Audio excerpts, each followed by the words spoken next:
Welcome back, everybody. So I believe I've purchased the smallest inflatable paint booth on the market. It's 8 foot by 10 foot floor footprint and 8 feet tall, which if you see my videos before, my garage is unorganized chaos 99% of the time. This is about as clean as it gets, actually. However, 8 foot by 10 foot on the floor will fit perfectly in this space. My issue is my garage door openers right here. I do want to get rid of that for a wall mount, but we'll get into that later. And yeah, ceilings are just over 8 feet tall, so it should fit perfectly. Let's pop this thing open and see if it works.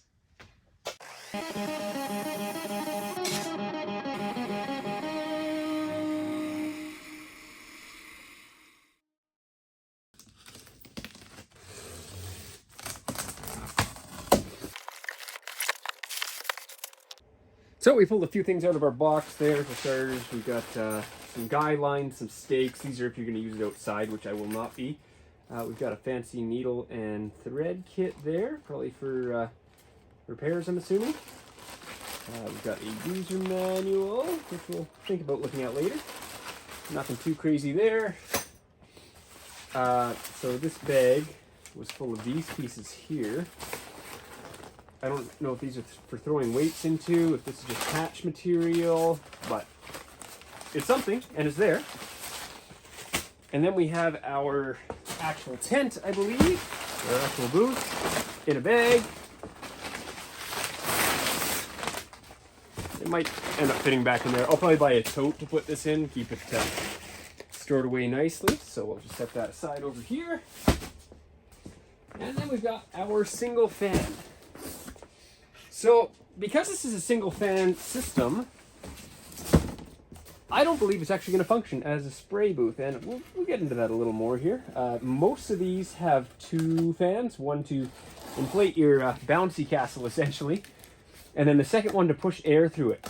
As far as I can tell from the description, this one doesn't actually have any way to flow air through the booth once it's inflated. There's a couple ways they may do it, but we'll find that out here. Okay, so yeah, pretty standard air mover.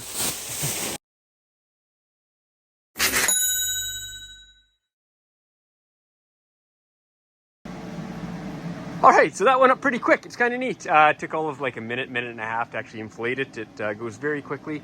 It's not too loud in here. I've got my AirPods in, which is what I'm talking to you guys through, and I can still hear my music clearly at like half volume, so like it's comfortably noisy. I've got decent lighting in my garage. That's one thing I liked about this booth is it's almost all windows. A lot of windows here. You can get a little bit of light through the top too, but more so the sides. So decent light in here.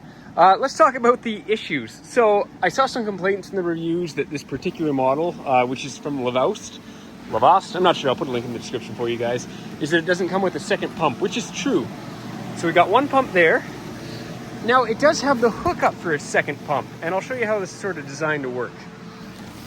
Now it doesn't mention anywhere in the description you need a second pump for the airflow or anything, but that's not an issue for me, and I'll explain why. So that's where the other pump comes in here.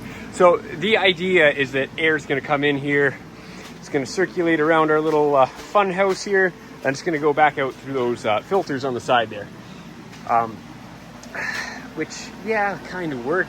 Problem is you're drawing air right off the ground. I don't think there's any kind of filter on those air pumps. And those air pumps are cheap. I think you can get them for 100, 150 bucks or something like that. You could probably throw a furnace filter over that or something to catch any debris coming in. However, the issue with that is then you're pumping fumes out of these filters, which if you're outside, that's fine. They're going to catch all your fumes, which is great. However, I'm in a undersized garage. I don't want to be pumping fumes into my garage. Like, yeah, the filters are going to catch the majority of it. But I want to be able to pump those fumes outside and obviously filter them as well. So that brings me to my next purchase, which is this guy. We're going to pop that open. So you can see we're deflated now. It took all of a minute and a half, 2 minutes to deflate. Obviously you have to squeeze a little more if you want to fold it up, but we're not quite there yet. So this is a Vevor explosion-proof fan. It's an extraction fan. It runs, I think, 3200 CFM. So obviously not going to mimic a real booth. I think most booths are around 12,000 CFM air movement. And they have input, output, obviously way bigger fans, way bigger motors, a lot of filtration involved. So I've also got this 33-foot hose. So that'll obviously pump to outside. So my idea is to set this guy up using those activated charcoal. Actually, I don't know if they're activated. Using those filters on the end of the booth as intake filters and creating a negative pressure booth. So on the opposite side, I'll have this guy pumping outwards. And I'll stack 4 or 5 furnace filters in front of this. Maybe see if I can get some carbon or activated filters to throw in front as well. Because obviously I don't want to be that guy to my neighbors. I'll be able to pump this around sort of in the back corner by my shed, so there isn't actually anyone around there to bother. But again, I want to be environmentally friendly as possible as well when I'm doing this. So I'm going to spin this guy around. Obviously the way that fan is coming off the corner wasn't the most ideal. So let's see if we can finagle something here. All right, so I've swung that guy around, facing the other way now, just for the sake of where that little arm shoots out. However, listen to this guy. This thing has some juice.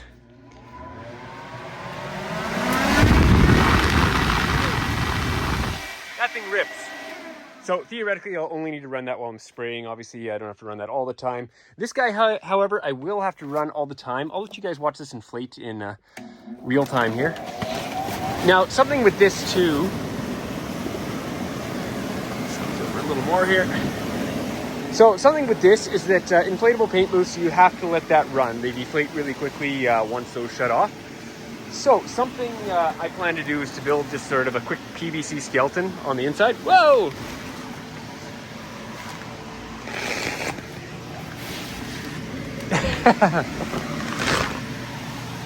All right, well, you guys got to see how quickly that pops up there, less than a minute. Nice and quick. Slide this guy back a little more, get a little more space there. Dump brake fluid everywhere. All right, make sure this guy's opened right up. So yeah, by building a PVC skeleton on the inside, I'll be able to shut everything off once I'm dust free. Or once my products are dust free.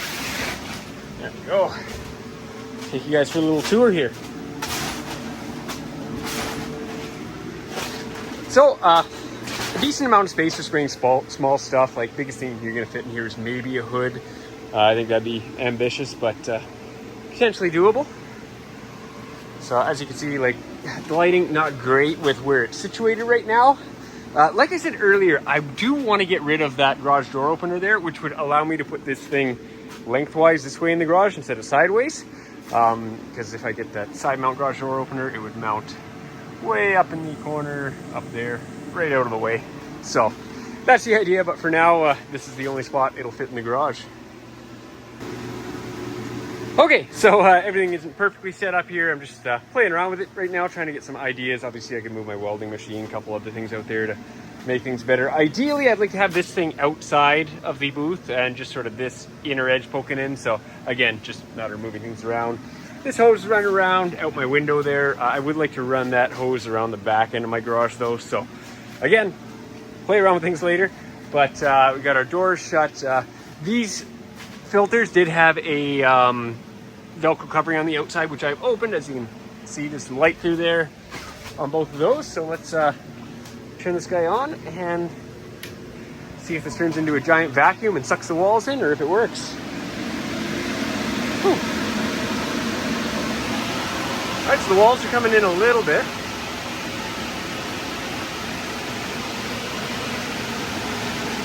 Floor is rising.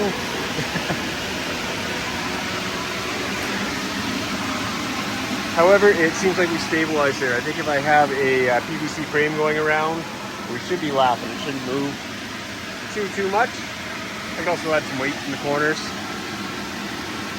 But I think that's going to do a lot for fume extraction in here. Because that's one of the biggest issues I find when I see people spraying at home in videos, and even having done so myself, is when you get that cloud you're working in, it's not good for you, not good for your paint job.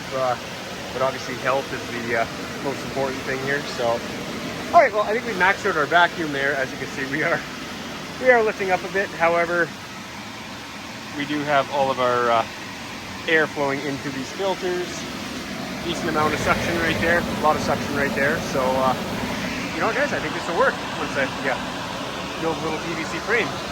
So what do you guys say? We head over to Home Hardware, Home Depot, one of those places, and we'll build a PVC frame for this thing.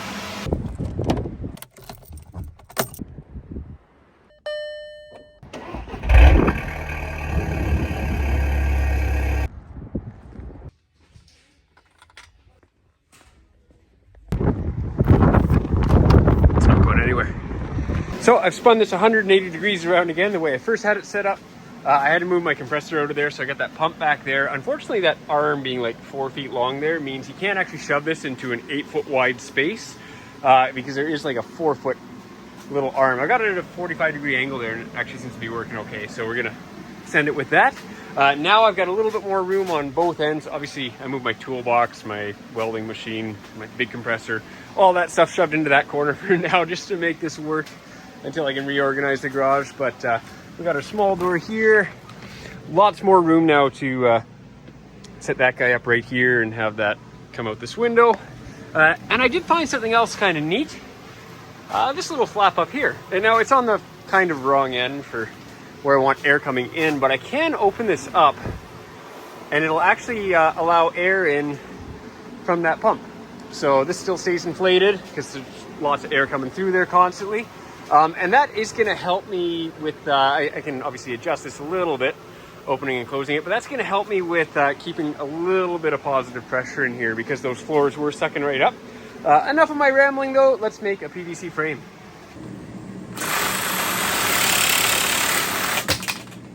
So I didn't really start with a specific design in mind here, I just sort of started from the ground up, took some basic measurements and got everything to fit. It wasn't too complicated. All right, so we got one full piece, couple chunks left over. Honestly, I didn't really measure before I went to the hardware store. I was just sort of winging it when I got there. And I spent 110 bucks on the PVC and all the fittings, and that's sort of what I came up with. Nothing too crazy. Just a couple fittings, holding it all together. I came in a little bit from the sides, not right at the edge. I guess the important thing now to test is to see if it'll hold itself up when we shut that fan off. So it's been about 5 minutes now. We are fully deflated. There's nothing going on here. As you can see, the roof's come down a little bit.